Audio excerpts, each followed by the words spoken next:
Smart English Podcast. Let's talk about everything. Hello, everyone, and welcome back to the Smart English Podcast. And today we are talking about dreams and goals, which is a very exciting topic because it gives us a chance to imagine our future without anyone telling us to be realistic for at least a few minutes. Yes, this is the one moment where we can say big, dramatic dreams out loud without someone asking us about our 5-year plan in a very serious voice. Exactly, because when someone says, "What is your dream?" it feels inspiring. But when someone says, "Where do you see yourself in 5 years?" it suddenly feels like a job interview.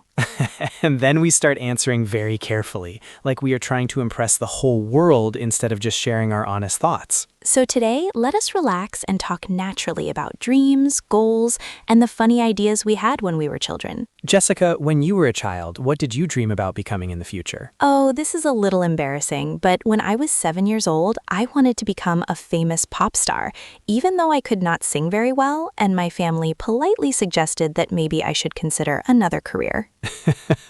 I love that honesty, because when I was a child, I wanted to be an astronaut, even though I was afraid of heights and also not very good at science. So basically, you wanted to go to space, but you did not want to climb a ladder. Exactly, which was a small problem in my plan. I think children have the best confidence because they believe anything is possible, even when there is absolutely no evidence.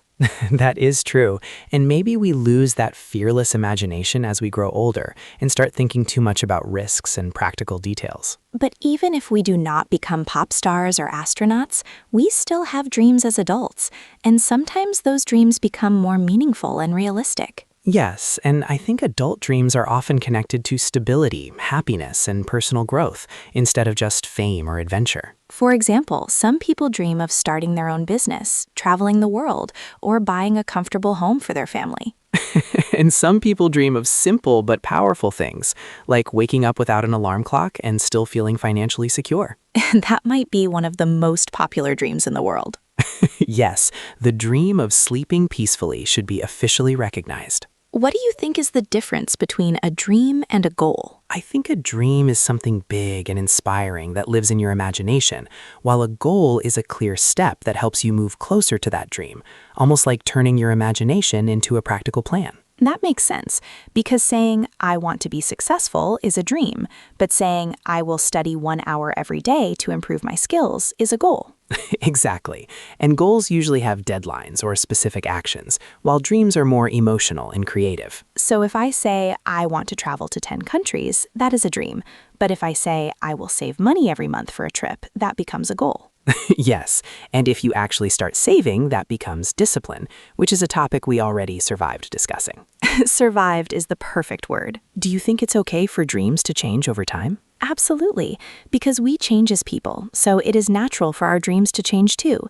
And sometimes letting go of an old dream is not failure, but growth. That is an important point, because some people feel guilty when their childhood dream disappears, but maybe it just means they discovered something that fits them better. Yes, and life would be very boring if we had only one dream forever and never explored new possibilities. Imagine if I was still training to be an astronaut while being afraid of heights. That would be a very stressful life.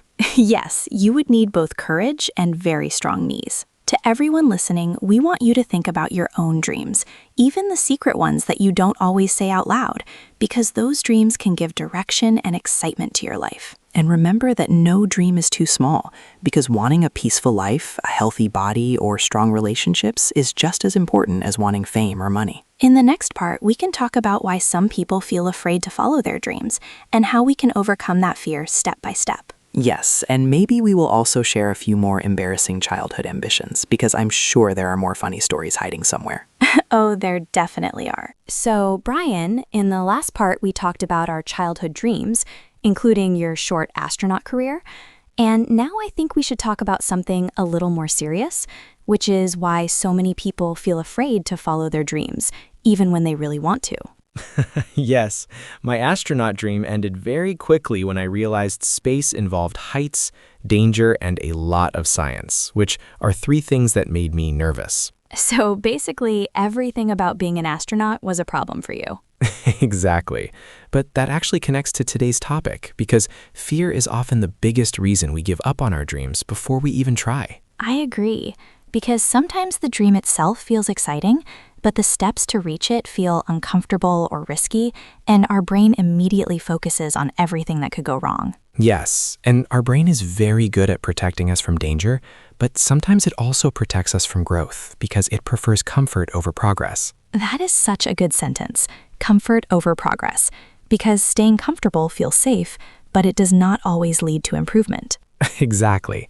For example, my dream might be to become healthier and stronger, but my brain also loves pizza and sitting on the sofa, so there is a small conflict happening every evening. I think that conflict is very common around the world. Why do you think people are also afraid of failure when it comes to big dreams? I think failure feels personal, because when we try something important and it doesn't work, we sometimes think it means we are not good enough, instead of understanding that failure is just part of learning. That is true. And social pressure also plays a role, because we worry about what other people will say if we try something new and don't succeed immediately. Yes, sometimes we imagine an audience watching our life like it's a reality show, even though most people are too busy thinking about their own problems. That is so true. We act like the whole world is judging us, when in reality, everyone is just trying to decide what to eat for dinner. So maybe one solution is to change the way we see failure, because instead of seeing it as proof that we are not capable, we can see it as information that helps us improve. Yes, because every successful person has failed many times, but they continued learning instead of stopping completely. It is like learning English, because you can't become fluent without making mistakes. And sometimes those mistakes are even funny. I still remember when I once pronounced a word completely wrong in front of many people, and I wanted to disappear. But later I realized it was just one small moment in a long learning journey. Exactly. And that's how dreams work too, because one mistake does not cancel your entire future. Do you think writing down goals helps people take their dreams more seriously? Yes, I really believe writing goals makes them feel more real, because when a dream stays only in your head, it feels abstract. But when you write it on paper, it becomes something you can see and plan. That makes sense. And maybe breaking a big dream into smaller steps makes it less scary and more achievable. So instead of saying, I will become rich and successful, you can say, I will improve one skill this month, which sounds much less dramatic and much more possible. Yes, because if you wake up tomorrow and expect to become rich in one day, you might be very disappointed by lunchtime. Exactly. And disappointment before lunch is not a good way to start the day. I think another important point is patience, because many people give up on their dreams simply because progress is slow, but most meaningful goals take time and consistent effort. That is very true.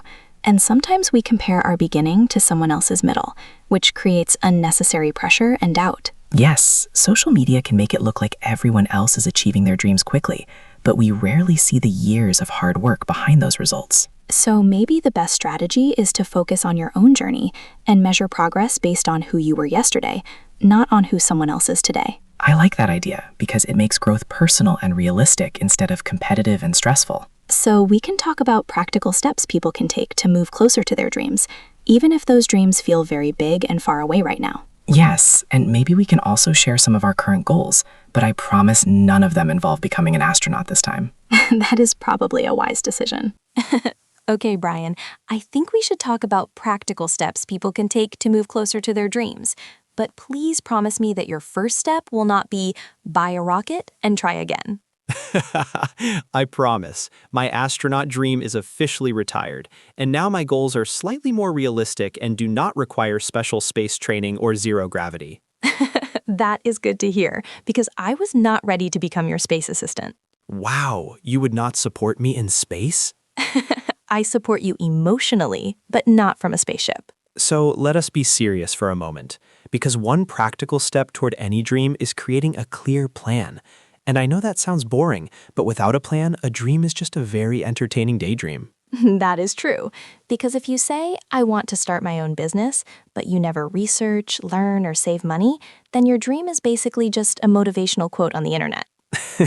Yes, and motivational quotes are powerful, but they cannot do the work for you while you sleep. Unfortunately, I checked, and my goals did not complete themselves overnight.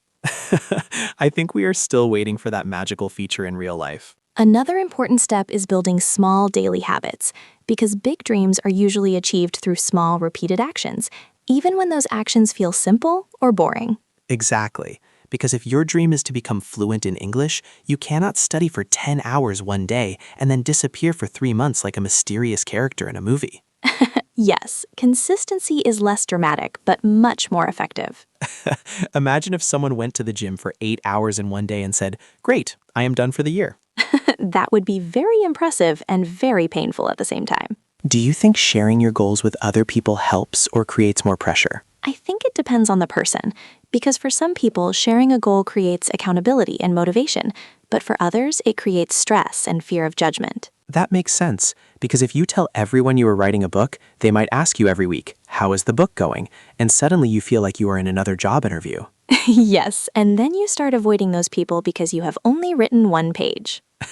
One very beautiful page, but still just one page. But even one page is progress, and sometimes we forget to celebrate small steps because we're too focused on the final result. I also think it's important to enjoy the journey toward your dream, because if you are always stressed and unhappy while chasing success, you might reach your goal but feel exhausted and empty. That is such an important point, because dreams are supposed to improve our lives, not make us feel miserable every day. Yes, if your dream is making you cry every morning, maybe it is time to adjust the plan or check if it is really your dream.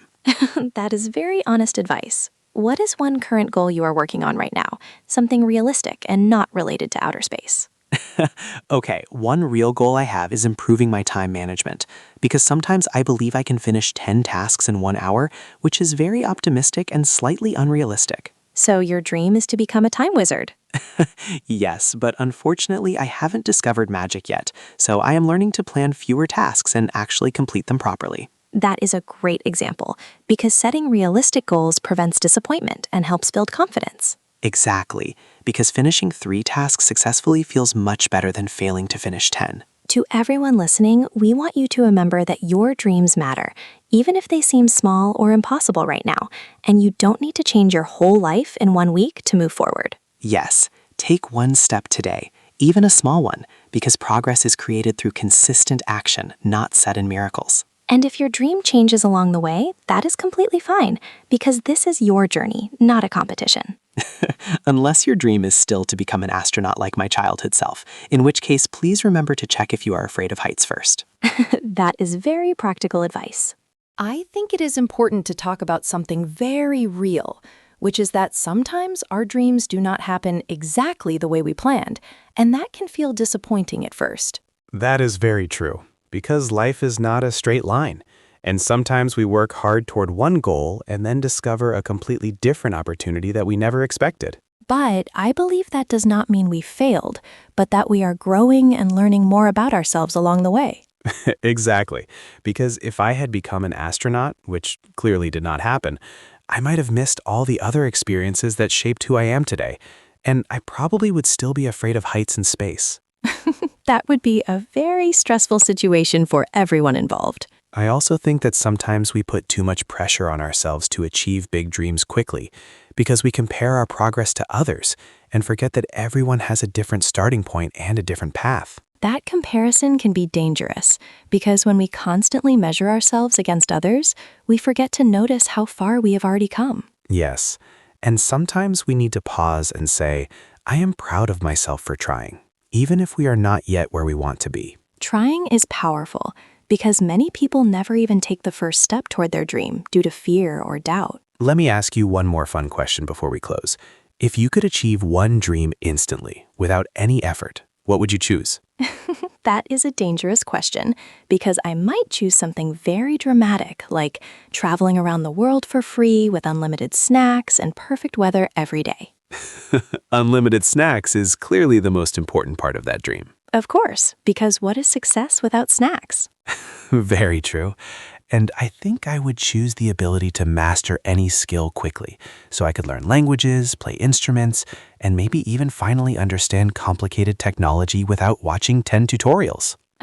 That would be an amazing superpower, and I think many people would sign up for that immediately. But since we do not have magical powers, we have to depend on patience, effort, and consistency, which may not sound exciting, but they are reliable and realistic. Yes, and sometimes the slow journey toward a dream teaches us lessons that instant success never could. The process shapes our character, builds resilience, and helps us appreciate the result when it finally comes. So if you are listening right now and thinking about your own dreams, we encourage you to believe in them, even if they seem far away, and to take one small action today that brings you closer. It doesn't need to be a huge action, because small, consistent steps are often more powerful than one big, dramatic effort. And remember, your dreams are personal, so they do not have to look impressive to anyone else as long as they feel meaningful to you. Warm closing tone. Thank you so much for joining us in this episode and sharing this conversation about dreams, goals, and future ambitions. We truly appreciate you spending your time with us and practicing your English while thinking about your future. Keep dreaming, keep planning, and most importantly, keep taking small steps forward. Smiling, we believe in you and your goals, even the secret ones you haven't told anyone yet. Cheerful. We will see you in the next episode of the Smart English Podcast. Goodbye, everyone, and never stop dreaming. Thanks for watching. Don't forget to like, share, and subscribe for more English learning videos. See you in the next episode.